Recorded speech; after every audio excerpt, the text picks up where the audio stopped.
Okay. Looking at the picture, it's very obvious. The very center of everything is the contract. That's the hub and spoke. And this we have to treat well. If we have modeled that well, things will work out. If you make a bad job there, then everything will become bad. If you make a little error, let's say we make a bad forecast model in market conditions, okay, let's throw it away, put another one in. But it always goes, the whole thing goes via the contract and then spreads out. So the contract really has to be done very well. It's here, all that.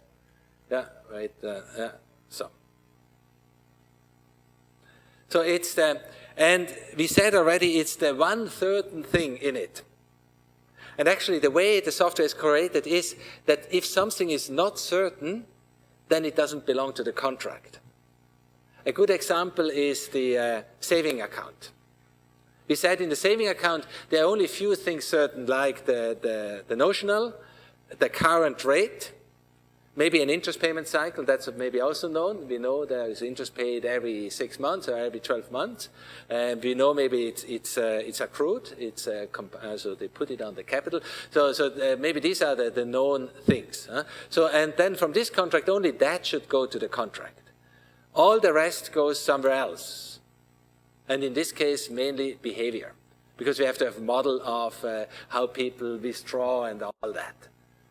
And then it's already clear what is risky and what is certain. And then only the risky part then we have to care about, and the rest we have to make sure that it is well encapsulated in an algorithm, so that we don't have to care anymore.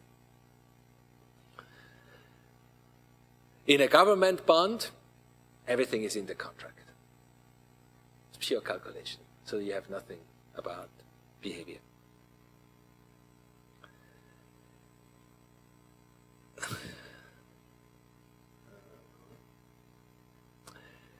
Despite its central role as the only hard fact, it's a big mess out in the market. That is, I think that has created the whole mess in the financial world. And we can show, and we have shown it. And how did we show it? We had so many banks as customers. And we went there, we said, look, what we need is about 24 contract types. I especially say doesn't because you can always add one or two. So if you have 24 contract types, actually we had less. We had about, how many are in risk? About 20? Approximately. So if you go with them, and maybe you would add, there are a few missing in reality here, but if you add these 3-4 additional contract types, you cover 99% of the real existing financial contract. Very highly precise. All the rest is naming game. And of course, the banks have some incentives to give fancy names to their products. To the end where they deceived themselves, where they didn't understand anymore what you're doing. At the end of the day, that is very interesting. If you go to the hearings, after the financial crisis, all the big guys, because they had to throw billions at them, so they had to show up at the Capitol, and the one question is, what did he do? And the excuse was always, I didn't know. And that was acceptable, kind of. The next question would be, then why are you so highly paid? For not knowing. That would be the next logical question. And it's really true. I think banks, they even can't organize themselves well. And I think that would be the minimum intelligent test of doing something like that. And it's so well possible, it's really possible to standardize them. It's just a question, first of all, the idea of a standard has to be there. It's not there yet. It's not there yet. And then the second step would be to do the standard. And of course, there you would have different possibilities. It's like with the alphabet, You take the Roman alphabet, you take the Russian, the Hebrew, the Arabic, and so on, But they do the same thing,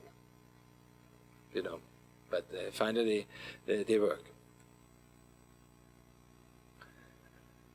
Yeah. The focus of the market is not on contracts, but on data. And you see that very well if you look at how it has evolved. We discussed already the data warehouse thing. The question was all data. Just having the data right there will solve the whole problem. And it does not. I gave you already some examples. Here I give you some practical examples. Now let's say we have very clear data. All that, what is written here is clearly defined and correct and nothing to guesswork about it. So we have a validate of 15/3, the principal, quarterly interest payment, 5% fixed, maturity date. There's even some additional data like day-count method and so on. Let's say it's all there. Now, what are the expected cash flows? And I think most have already something like a big cash flow going out, some interest payment, and a big cash flow coming back. And I think that's probably happening about in your brain. And that's also a possibility. So we have that. So we have value date, maturity date, we have interest payment cycles, and so on. And so that's a standard. But with the same data, you can also create that cash flow pattern, a classical annuity. So you have value date, and then the interest payment and the maturity date, and the interest payment is calculated as the annuity payment. And you get often the same data. And from a database, it appears exactly like that. You get this data, and you have to find out the cash flows. Now, if it would be an annuity, then it would be this, it's the same. So then it's little payments all over time. There is just the interest and payment relationship. You see that here with red and blue. So the interest payment part is increasing, but the total is a constant. Now these two cash flows patterns are quite different to the ones which I showed you before. And of course the risk is different, everything is different. Or it could be a linear amortizer. So in a linear amortizer, principal portions are linearly, and then the interest payment is getting less and less. So you have this. So here, the blue is the principal, red is interest. And you see that the red part is getting smaller and smaller. So you pay less and less because you have always a less principal. And you pay interest on the remaining principal. Now again, you have a different cash flow pattern. And I could create even more cash flow patterns from the very same data. So if you only look at the data, it doesn't tell us what the cash flows are. And the cash flows are so important, actually the events, as we know.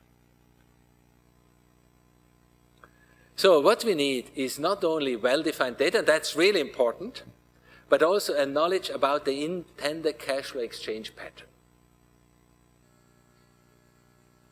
And that is basically what is encapsulated in the notion of contract types. And now there would be different ways of standardizing that notion. What did the parties mean? And I mentioned already we have roughly 24 contract types. That means there are roughly 24 patterns of exchanging cash flows, if we exclude the hyper-exotic ones. So, now, one thing often done, and actually that's done today in practice, you define a cash flow rule for each contract, anew and anew. Because people don't realize that they are the same. They have so many different names, often for the same thing. Like the pattern of the bond, which I've shown you. The same pattern is, for example, a cash bond, a Kassa-Obligation, or a fixed mortgage has the same pattern. So the pattern is one, but they already have 3 names, and then even some saving products, fixed saving products, they look the same. So they have endless products which have so different names, but they follow one pattern. Here. So, and then that shows that one is very inefficient, to code each time, and that is what's happening a lot today. The second part is using a set of predefined rules, one that defines the elementary parts. Elementary parts are like interest payment cycles. Inside the contract you have interest payment cycles, principal payment cycles, reset cycles, and so on. Defining those things and then combine them to contracts. That would be a possibility. Third is using a predefined set of standard contract types. That takes into notion that there are certain very well-distinguished ways we deal with each other, and we make a model for each of them. Because that has a close relationship. Because what you trade is not a little bit interest, a little bit principal, a little bit repricing, a little bit of that. You trade the whole thing as one. And those combinations are not that wild if you really look into reality. So that is what is called using standardized. And there's yet, I mentioned method 4. So the big bulk, doing like 3. So all these big things, put them into the 24 contract types, do a good job there, so that you're always sure that how the relationship is to the rest of the world, and only take the tiny little bit, which is always there, and do that quite flexible, maybe almost like 1. You know, then you are 100% complete. But of course, this one, the last one, then has a lot of effort, so you put a lot of efforts in. So we have, so the principle, so the software you will use is choice 3, and it has good reasons why we chose the way of choice 3. That means, so we define a certain number of patterns how you exchange contracts. For example, the 3 which I showed you already were 3 patterns. So the one, like the typical bond pattern, in this case it's called the PAM, Principal at Maturity.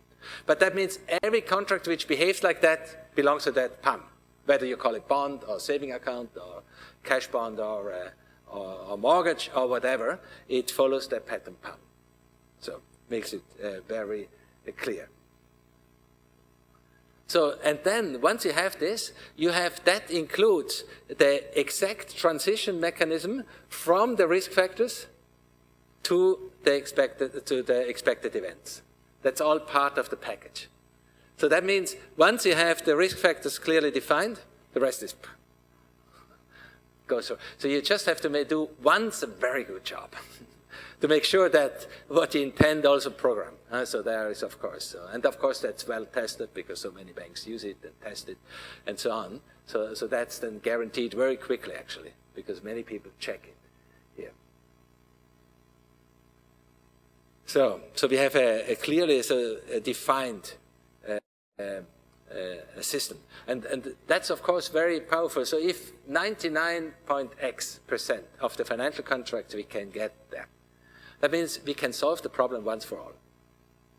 The only thing we need then is to interface the real-life contracts with these contracts and do a good job there. The rest is then history.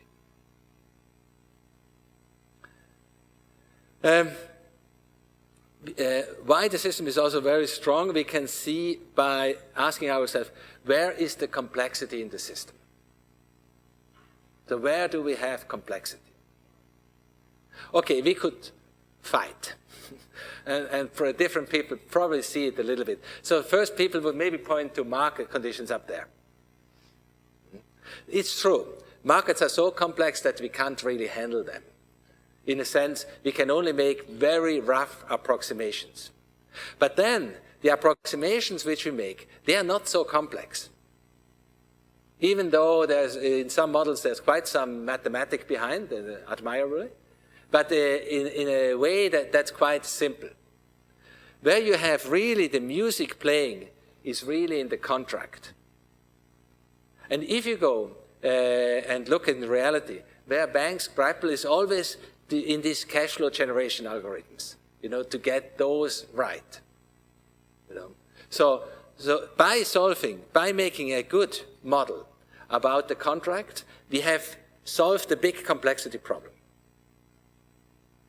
And then we can think about the real complexities, like market conditions, which always will be a mix of belly and model and intuition, etc., etc. But then play around and think around, and that's what the risk manager actually should do.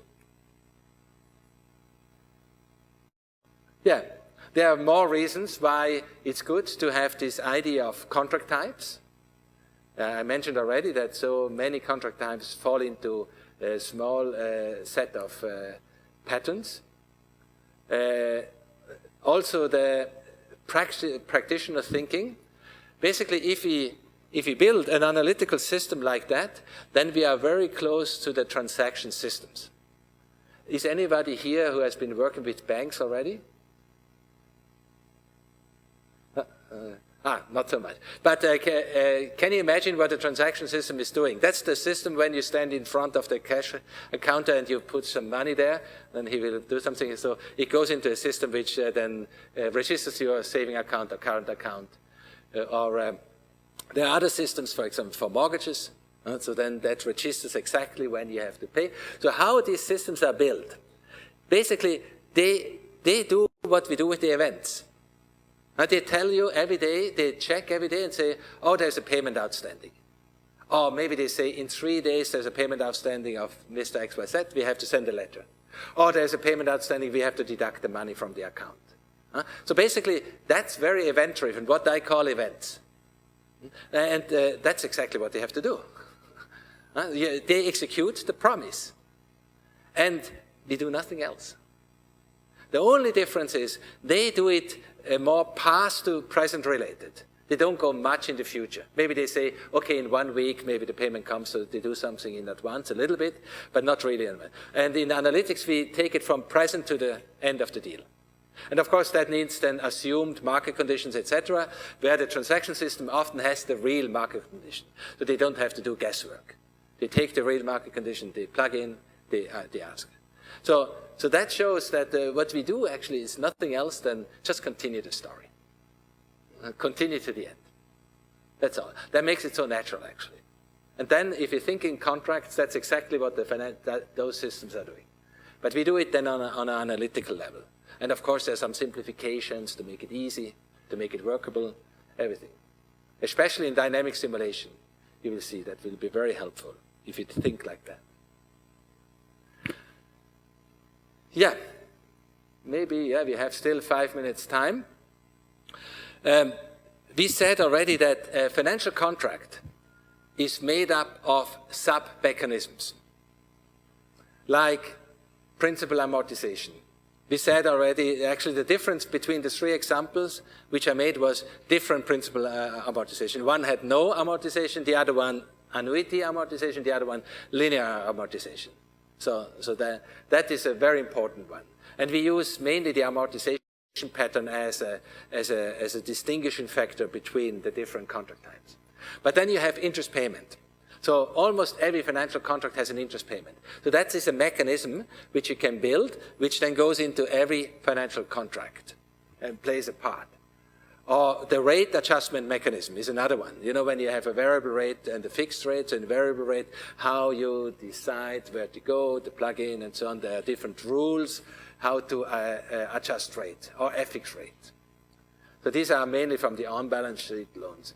But then you have specific patterns for stocks and commodities, for simple options, for example, simple European options. So a simple mechanism to look at the end, what is the price outside, what is the price inside, pay the difference, pay it off. So this kind of mechanism. Then exotic options, there are more and more mechanisms coming into the game. Or credit-related mechanisms are very important. For example, if you have a bond and the bond is covered. No, let's put it different. You have a debt somewhere. But you cover the debt with a bond. So the bond becomes a guarantee or a collateral here. So then it takes quite a specific role in the whole game. You know, to kick in the moment where you don't pay, the bond comes. Before, as long as you pay, the bond doesn't really play a role. The cash flows of the bond are irrelevant. But they become relevant when you stop paying. So then suddenly the cash flows of the bond become relevant. They substitute the other ones. Yeah. Basic contract. So the contract types, we said we have about 2,000 contract types. And there are 2 main groups of contract types. The first group is what we call the basic, and then the combined. Combined use basic as elements, but additional elements on top of it. And that's the grouping, how we grouped it, and it makes a lot of sense. So fixed income is one big group. So everything which is related to interest rate payment are fixed income contracts. Those with maturity, non-maturity, these are the saving accounts here. Then stock type and commodity and credit risk related contract, guarantees, for example. These are basic contract types. And under these maturities, you have, of course, a lot of detailed. And then you have combined contract types.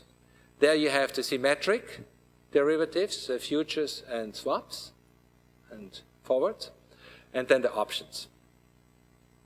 And then basic. So basic are more or less American, European, Bermudan, simple payoff. And then the rest is with a structured payoff depending on whatever, how many rules you add to the game here.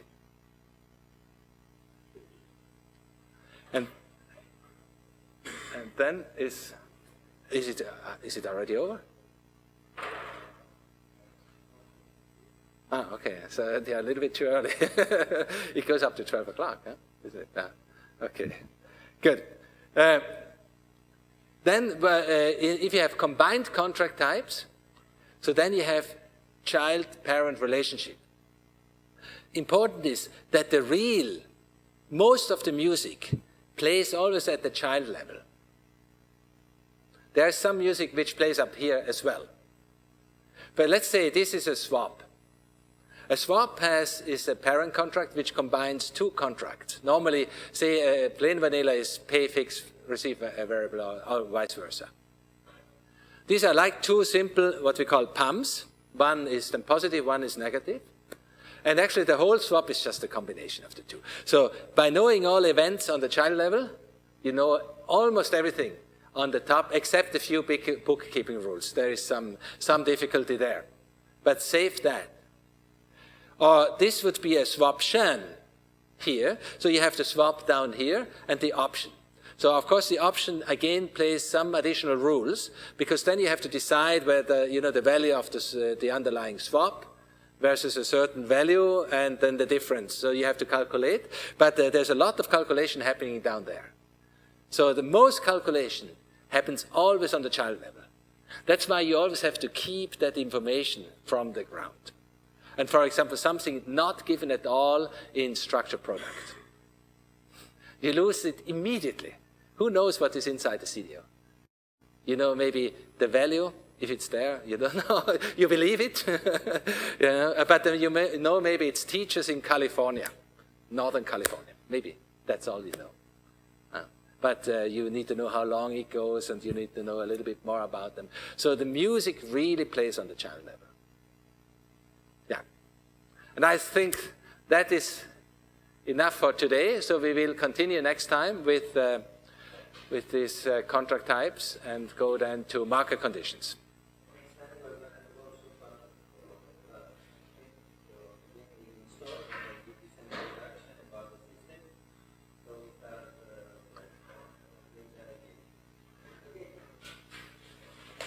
Okay, thank you. Thank you.